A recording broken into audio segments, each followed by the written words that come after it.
జ్ఞాపకం చేస్తాడంట తెలుసా? ఇంకా 3-4 సంవత్సరాలు అయిపోద్దమ్మా. ఎవరిని జ్ఞాపకం చేశాడంట తెలుసా? బ్రైట్ అభిషాన్ని జ్ఞాపకం చేశాడట. పాస్టర్ గారు నాకు పలానా వాళ్ళు బట్టలు కొనుక్కోమని డబ్బులు వేశారు కానుక. ఎవరో ఆయన్ని దేవుడు ప్రేమించి అతనికి ఇమ్మని చెప్పాడట. ఇతన్ని ప్రేమించి అందులో సగం ఎవరికి వేసాడు? పిల్లలకి వేసాడు. వాళ్ళు తీసి బట్టలు వేసి ఫోటో తీసి పెట్టమన్నాడు. నేను వాడేస్తానమని. నిజం. అలా నాకు చాలా ఆనందం అనిపించిందండి. వెంటనే చెప్పింది ఆచా తూచా తప్పకుండా ఫోటో తీసి పంపించాను. ఒక్కోసారి ఈ కుమారుడిని, ఒక్కోసారి ఈ కుమారుడిని, ఒక్కోసారి ఆ కుమారుడిని ఎవరో కొన్ని దేవుడు నీ కోసం వాడుకుంటాడు, నీ ఇంట్లో వాడుకుంటాడు, నా కోసం వాడుకుంటాడు. దేవుడు ఎవరికి ఏ తక్కువ చేయడు. అదే నాకు సంతోషం అండి. బాధ, బెంగ, భీతి, భయం ఏమీ ఉండదు. మా పాస్టర్ గారు ఒక్కోసారి కంగారు పడతారండి. ఏంటండి పరిస్థితి అన్న. కానీ దేవుడు ఏం చేస్తాడు? ఒక్కోసారి కానుకే డబ్బులు ఉండవు, అద్భుతం చేస్తాడు. ప్రభునిపాల్ గారు అడగండి ఎన్నోసార్లు. మా ఇంట్లో డబ్బులు ఉన్నట్టు లేవని ఎవరికీ చెప్పం. ఈయన వచ్చి చిల్లర అడుగుతాడు. లేకపోతే ఫోన్పే చేస్తాను క్యాష్ ఇవ్వండి అంటాడు. క్యాష్ ఇస్తాను ఫోన్పే చేయండి అంటాడు. అసలు ఏ పై లేవు. మరి రేపు పనెట్టుకుని మీ దగ్గర డబ్బులు లేకపోవడం ఏంటంటే అందుకే మీ బావ ఉపవాసం ఉన్నాడు అంద అంత లేదా? ఆ క్షణంలో అడుగు. మనోడు డబ్బులు అడగడం నాకు మేలైంది. ప్రార్థన చేయడు. ఎప్పుడో ఇవ్వాల్సిన డబ్బులు ఇచ్చాడు. ఇవ్వడమే కాకుండా ఎక్స్ట్రా అప్పు కూడా ఇచ్చాడు. అడగండి. ఏం మాటలు అనుకుంటారు? దేవుడికి మహిమకలు. నాకు డబ్బులు ఇవ్వాల్సిన డబ్బులు ఇవ్వడమే కాదు, ఇంకా ఏమైనా కాదు ఇచ్చాడు లేదా? ఇచ్చాడు. ఎందుకంటే రేపుడు కార్యానికి నేను ఉపవాసం ఉన్నాను ఈరోజు. దేవుడు అద్భుతం చేశాడు. అలా ఎన్నో కార్యాలు. ప్రార్థన తప్ప రెండో ఆధారం ఏమీ లేదు కదా. చేతులైతే ఒకసారి ఏంటంటే అంటే నేను ఎందుకు చెప్తానంటే ఏమన్నా అవసరాల కోసం ఇంకా భయం ఏమి ఉండదో. దేవుడు ఇస్తాడు. ఏమిస్తాడు? దేవుడు ఇస్తాడు. ఓ రాత్రి నేను ఎక్కడికి వెళ్ళాలనుకుంటున్నా, విజయవాడ ప్రార్థనకి వెళ్ళాలి. చర్చిలోనే ఉండేవాళ్ళము. ఎక్కడ ఉండేవాళ్ళం? చర్చిలోనే. అక్కడ అన్నం వండుకుని చర్చిలోనే ఉండేవాళ్ళం. బయట పడుకునేవాళ్ళం. గుర్తుందో లేదే కానీ మీకు. ఆ టైంలో నేను విజయవాడ వెళ్ళాలి. నా దగ్గర డబ్బులు లేవు. ప్రయాణం పెట్టుకున్నాను. డబ్బులు ఇత్తి వెళ్తాను అనుకున్నాను. ముందు రోజు చింతపల్లి వెళ్ళాను. విజయవాడ వెళ్ళవలసిన ప్రయాణమే. కారు మీద చింతపల్లి వెళ్ళి వచ్చేసి ఆ రోజు రాత్రి ఓల్నెట్ పోయాడు. పాస్టర్ గారు విజయవాడ వెళ్తారండి అన్నారు. డబ్బులు ఇత్తి వెళ్తాను. అక్కడేమో 1000 రూపాయలు కట్టాలి. ఎంత కట్టాలి ఆనందం? రిజిస్ట్రేషన్ ఫీజు 1000 రూపాయలు కట్టాలి. దారికి వచ్చి ఒక 1000 ఉండాలి. మనం తినడానికే ఒక 500 ఉండాలి. మొత్తం 1500 రూపాయలు ఉంటే కానీ వెళ్ళాం. రూపాయి లేదు. ప్రార్థన చేసుకున్నాం. ఆ రోజు ఓల్నెట్ ప్రేయర్. ఏం పేరు చెప్పండి? ఓల్నెట్ ప్రేయర్. ఈ అబ్బాయి ఇచ్చాడు. వెళ్ళిపోయేటప్పుడు లాస్ట్లో చిన్న ప్రార్థన చేయమన్నాడు. తనకిచ్చిన దాంట్లో చిన్న కానుక ఇచ్చాడు. ఈ అమ్మాయి ఇచ్చింది. ఓల్నెట్ ప్రేయర్లోనే. అప్పుడు ఎందుకు వాళ్ళలో చిన్న కానుక ఇచ్చింది. చూసుకున్నాను. దారికి వచ్చి కట్టడానికి సరిపోతాయి, తినడానికి లేకపోయినా పర్లేదు అని బస్సు ఎక్కేసాను. కరెక్ట్గా సామలకొట్ట ఇక్కడ తీశాను. ఏ ఊరిలో ఉన్నాను? పొత్తులమ్ముతారు. ఏ ఊరు? కాట్రావులపల్లిలో ఉన్నాను. నాకు ఫోన్ వచ్చింది. నాగేశ్వర గారు ఎక్కడున్నారన్నారు. నేను ఎక్కడున్నానంటే కాట్రావులపల్లిలో ఉన్నానండి. నేను ఎక్కడికి వెళ్తాను? విజయవాడ వెళ్తున్నాను. వైజాగ్ కాదు, విజయవాడ వెళ్తున్నాను అన్నాను. అయితే ఆయన అన్నాడు, నేను తాడేపులగూడు వరకు వెళ్తానండి. ఏలూరు దేవెడతాను, కారు మీద వచ్చేయండి. అక్కడి నుంచి గంట ప్రయాణం. కాకినాడ వచ్చేయండి కారు మీద అన్నాడు. మొత్తాన్ని కాకినాడ వెళ్ళిపోయాను. కారు ఎక్కించుకున్నాడు. తాడేపల్లిగూడెని తీసుకెళ్ళాడు. తారు మిక్సింగ్. ఏ మిక్సింగు? మన రోడ్డుకి ఎత్తారు కదా, ఆ ఒరిజినల్ తారు అంతా తీసేస్తున్నారు. తారు మిక్సింగ్. బీహారాలతో తారు మిక్సింగ్ చేస్తున్నారు. ఆ వ్యాపారం అప్పుడు అక్కడ ఆ వ్యాపారం జరుగుతుంది. అన్నీ చూశాడు. చపాతీలు తింటారా, ఇది అంటారా, హిందీ వాళ్ళు ఉన్నారు కదా చపాతీలే. ఏం వద్దండి అన్నాను. అయితే నేను వెళ్ళాలి అర్జెంటుగా అంటే అన్యుడైనా ప్రార్థన చేయించుకుని కానుక ఇచ్చాడు. దేవుడికి మహిమ కలుగును గాక. హల్లెలూయా, హల్లెలూయా. కారు మీద కానీ అక్కడ దాకా తీసుకెళ్ళాడు కదా. తాడేపల్లిగూడెం తీసుకెళ్ళిన తర్వాత ఏలూరు ఇక్కడ అరగంట 15 కిలోమీటర్లు అండి. నేను దేబెడుతున్నాండి, మరి వీళ్ళతో మాట్లాడుతున్నాను కదా అని. పిల్లరా ఏం చేశాడో తెలుసా? బండి మీద బస్సు ఎక్కించాడు. నేను ఏలూరు ఎక్కాను. ఏలూరు నుంచి నాన్ స్టాప్ ఎక్కాను. గంట ప్రయాణం. పిల్లలు విజయవాడ వెళ్ళాను. దేవుడికి మహిమ కలుగును గాక. ఎవరి సహాయం?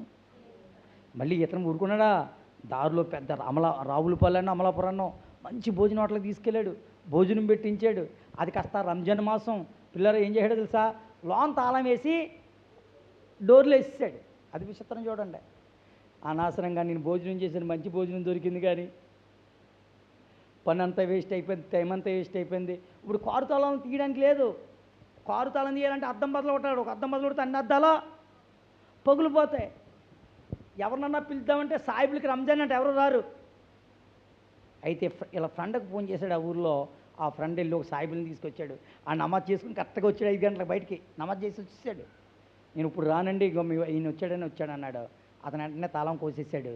ఈ తాళం ఆ తాళం ఇచ్చాడు. ఇప్పుడు మొత్తానికి నా పని అయ్యింది. దేవుడికి మహిమ కలుగునుగాక. డబ్బులు ప్రయాణానికి లేకపోయినా అవసరమైతే నా దేవుడు ఆ సమయానికి సమకూర్చి నా అవసరాలు తీరుస్తున్నాడు. దేవుడికి మహిమ కలుగునుగాక. ఇది చెప్పండి ఎవరన్నా అడిగితే. దేవుడికి మహిమ కలుగునుగాక. నన్ను అడిగిన వాళ్ళందరికీ నేను చెప్తున్నాను. దేవుడికి మహిమ కలుగునుగాక. హల్లెలూయా, హల్లెలూయా. ఎంత ఇచ్చేస్తాం శాంతి గారు చెప్పండి? పాపం అంతే కదా. ఏంటి టీచర్ గారు ఎంత ఇవ్వగలం? మీకు ఇచ్చిన దాంట్లో ఒక వంతు, ఒక 10వ వంతు నాకు ఇవ్వగలరు. దానితో మనకేమన్నా 1000 మంది ఉన్నారా? 100 మంది ఉన్నారా? ఏ ఆనందం. లేకపోతే దొరలు ఎవరన్నా వస్తున్నారా? నాకు తెలియకుండా ఒక ఆయన తీసుకొచ్చేసాడు. నిజంగా నాకు తెలియదండి, దేవుడి మందిరంలో చెప్తాను, ఎవరో అనుకున్నాను. మళ్ళీ వెళ్ళిపోయారు, మళ్ళీ వచ్చారా? దేవుడికి మహిమ కలుగునుగాక. చేతులతో ఒకసారి ఈ చుట్టూ చెప్తాను, మీకు చెప్పకుండా ఏ పని చేయను. దేవుడికి మహిమ కలుగునుగాక. చేతులతో ఒకసారి దేనికి వస్తారా? మనకు వచ్చి ఇచ్చేస్తారా? మనకే ఏ దొర ఇచ్చేస్తాడండి. ఆమె ఎవరు ఇచ్చేస్తారు? వస్తారు, చూస్తారు, పరిచయం పోతారు. ఎంతో కొంత ఇస్తే గిఫ్ట్కే ఇస్తారండి. అంతేగాని ప్రియమైన దేవుడు మనకేమీ ఎవరు నాలుగు పరిచయం ఏమింది. ఒక బాప్టిజం తీసినప్పుడు ఒక ఫోటో తీసి ఎవరికన్నా పంపామా? లేదు. ప్రియమైన దేవుని బిడ్డలారా, ఫోటో పరిచర్య మనకు లేదు. వీళ్ళు పెడతారు నాకు ఫోటోలు, కొన్ని ఫోటోలు పెడతారు, కొన్ని ఫోటోలు పెట్టరు. ఏ ఆనందం. మీ దగ్గర ఉంచమంటాను. దేవుడికి మహిమ కలుగునుగాక. అడిగితే కూడా ఎవరికమో. దేవుడికి మహిమ కలుగునుగాక. హల్లెలూయా. ఎవరు అడగరండి, అలా అడగరు. ఏమిస్తారో తెలుసా? పరసలు జరిగితేనే దేవుడికి మహిమ కలుగునుగాక. మిమ్మల్ని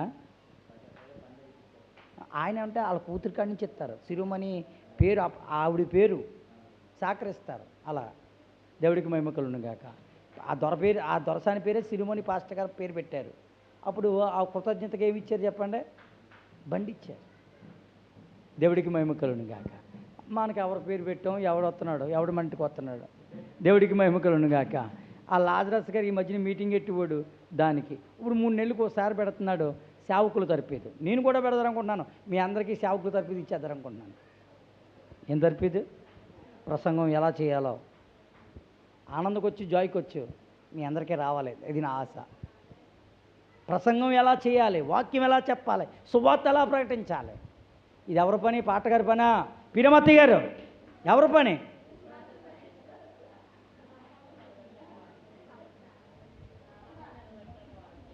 అయిపోయింది. ప్రార్థన చేసుకుందాం.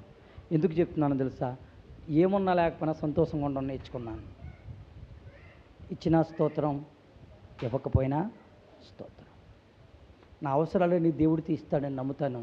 ఆ పక్షుల్లాగా రాత్రి కోలాహలం చేస్తున్నాం, ఉదయం లేచి కోలాహలం చేస్తున్నాం. రాత్రి ప్రార్థన చేసుకుంటున్నాం, ఉదయం లేచి కూడా ప్రార్థన చేసుకుంటున్నాం. ప్రతి అవసరాన్ని ప్రభు తీరుస్తాడని దేవుడికి మహిమ కలుగునుగాక.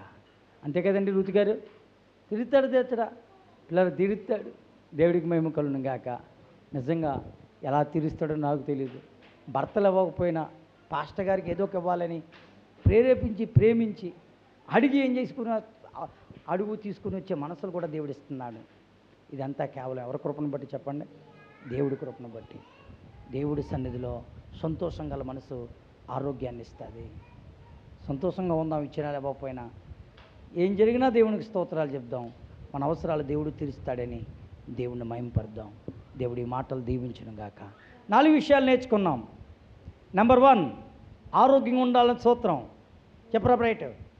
నెంబర్ 1, కంగారు పడక రాజేష్. దేవుడి దగ్గర ఇప్పుడు గెలిగింది బలుపు ఇంత లేట్ అయితే అలాగా. దేవుడికి మహిమ కలుగును గాక. నెంబర్ 2 ఆడవాళ్ళు దేవుడి వాక్యాన్ని శ్రద్ధగా సభలు కొట్టడం కోసం.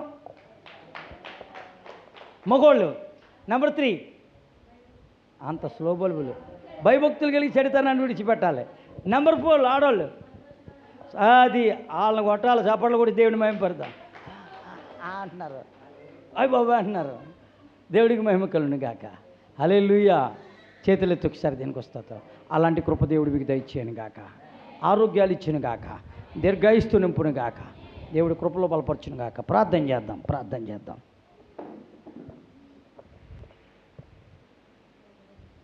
స్తోత్రం.